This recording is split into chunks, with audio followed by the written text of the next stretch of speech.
Welcome to Total Retail Talks, your podcast channel for retail knowledge. Hello, retail professionals, and welcome to episode 22 of Total Retail Talks. I'm Joe Keenan, executive editor of Total Retail. Today I'm joined by Baer, a digital marketing strategist, speaker, and New York Times bestselling author, as well as the president of Convince and Convert, a digital marketing consulting firm. We're going to be discussing Jay's new book, Hug Your Haters, as well as his thoughts on digital customer service. Thanks for joining me, Jay. Joe, thanks so much for having me. Terrific to be here. The first question, Jay, is can you just tell us a little bit about your new book, Hug Your Haters? You bet. The subtitle of the book is explanatory. It's Hug Your Haters, How to Embrace Complaints and Keep Your Customers. Earlier in the year, I conducted a landmark research project where we surveyed thousands and thousands of consumers and really looked at the science of complaint.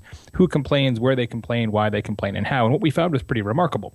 We discovered that when you answer a customer complaint in any channel, online, offline, skywriting, direct mail, in between, when you answer a customer complaint, it increases customer advocacy dramatically. And when you fail to answer a customer complaint, it decreases customer advocacy considerably. So you can either take a bad situation and make it better, or take a bad situation and make it worse. And of course, most businesses are already answering the phone and responding to emails, although perhaps not fast enough, and we can talk about that a little bit. But where most businesses are falling short is in the online digital customer service.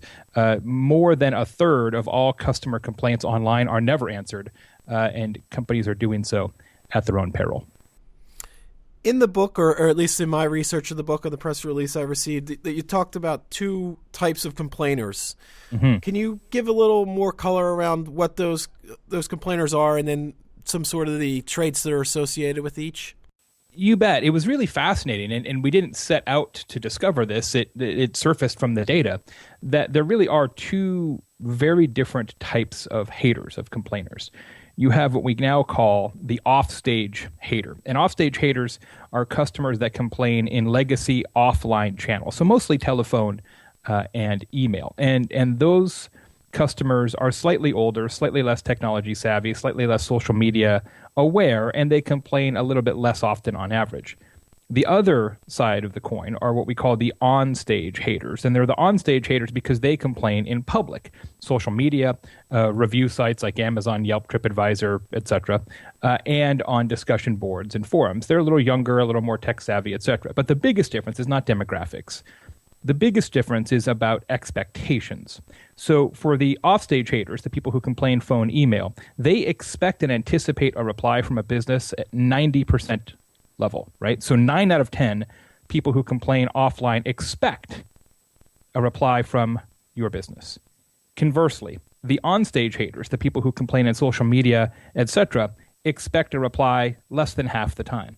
So they don't even expect you to get back to them. So when you do take the time to find that customer complaint on Facebook, Twitter, TripAdvisor, Yelp, what have you, and you do reply to them, it blows their mind and wins their heart. It is a tremendous opportunity for retailers to put resources against online customer service in a way that they haven't historically. Through your work with this new book and also just your years in the digital marketing business, do you think there's what would you say would be the number one mistake right now that businesses are making when it comes to their customer service? Well, I'll tell you what the recommendation is in Hug Your Haters. The recommendation in the Hug Your Haters formula, if you will, is to answer every complaint in every channel, every time. But what businesses do today, in reality, and many of our clients are retailers, what happens today is that businesses answer some complaints in the channels of their preference when they get around to it. It is not a consistent approach. It is a very inconsistent approach. And when you know that every interaction with a customer increases customer advocacy and every lack of interaction decreases customer advocacy, you are essentially saying, we don't want to put resources against this, even though we know it will have a negative impact on our relationship with this customer. And then, being that we're in the first quarter of the year, early in the 2016, are there some customer service trends that retailers need to be aware of as we start out the new year? Well, part of the research that we looked at was hate by industry, right? So how are complaints logged by category. And what we discovered, somewhat to the chagrin of listeners to your show, is that multi-brand retailers, so retailers that carry multiple brands, not just their own brand, get more complaints than any other type of business. 14.5% of all customer complaints are about multi-brand retailers. That's higher than restaurants. That's higher than cable television. That's higher than airlines.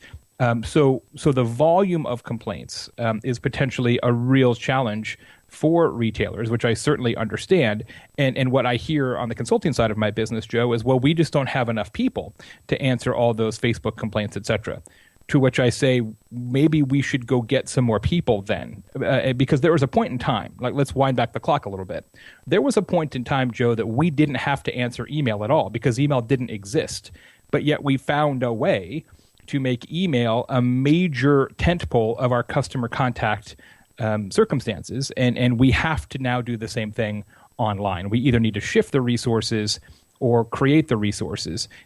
Here's an amazing stat that sort of proves this point. Each year globally, we spend about $500 billion a year on marketing and about $9 billion a year on customer service.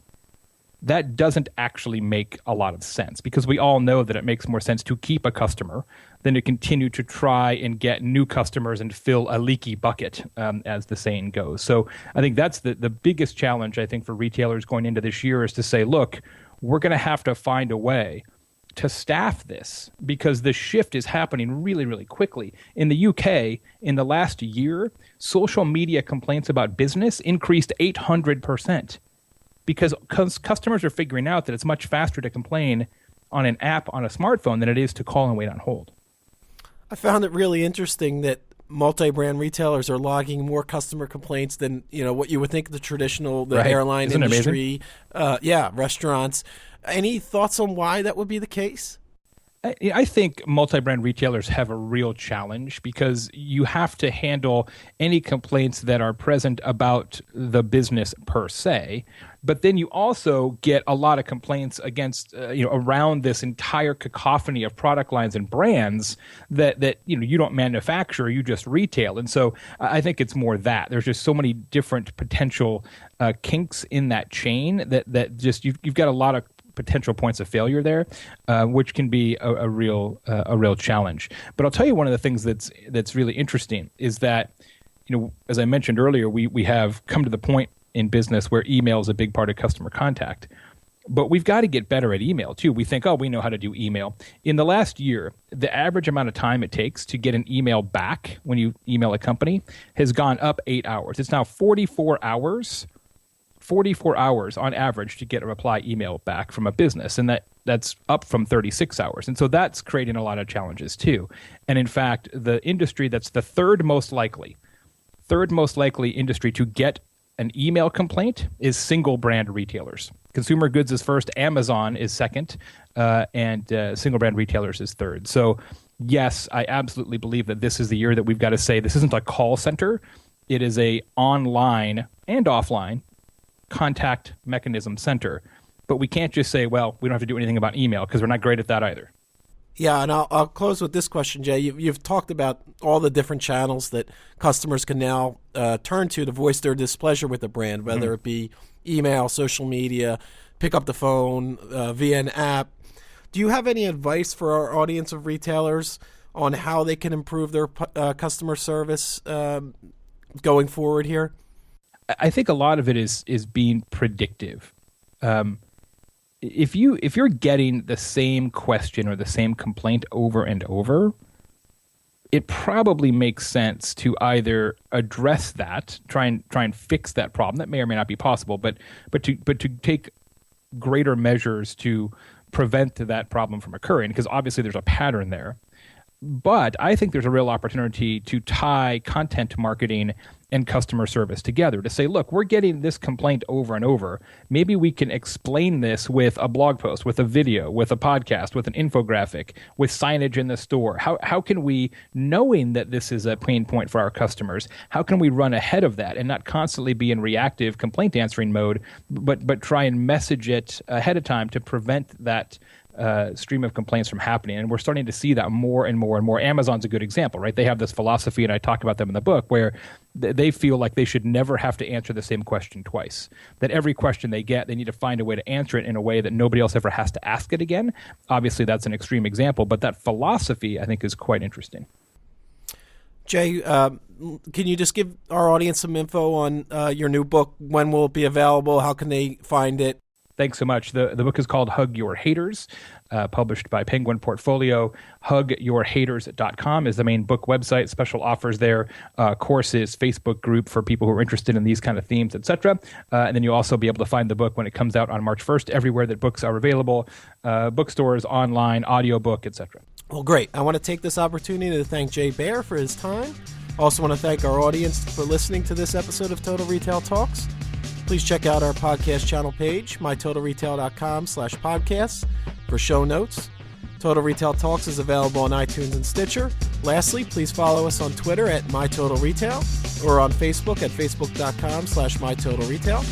Thanks, and I look forward to you joining us on the next episode of Total Retail Talks.